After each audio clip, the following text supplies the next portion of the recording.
And what do you make of the government's responses to the recent attacks, or the attacks as a whole, I guess, in the last seven odd years? Yeah. Well, I haven't seen a singular strong response from government. We've had different voices expressing different views and different standpoints. Like I said, there isn't even agreement that it actually is xenophobia. And so I think that that already is problematic in terms of finding solutions. Another response has been to crack down on migrants. And I think that that sends a message that migrants' lives are really not worth protecting. And we've also seen a lot of law-breaking behavior in the process. And I'm thinking about the raids, such as Operation Fiela, which do not really send out a positive message in terms of social cohesion and respect for human rights.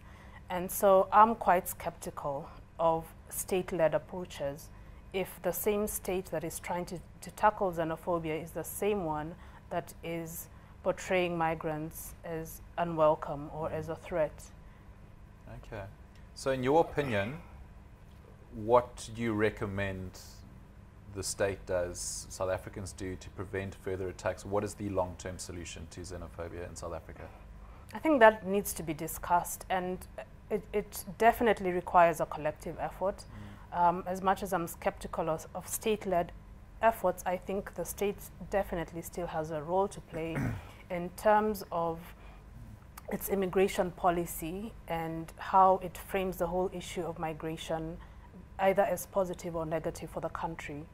Well, I think that the task should be shared amongst citizens as well, to respect each other, not on the basis of country of origin, but from the basis that we are all human beings. And I think that should be the starting point for interpersonal relations at whatever level in this country. Of course, civil society also has a role to play. Faith-based organizations have a role to play, and I think they should actually be at the forefront of these efforts, because as far as I know, all faiths promote love and peace and harmony, and I think they're in a position to bring together all the values that South Africa espouses in its constitution, but is not necessarily practicing with regard to how it treats migrants in this country.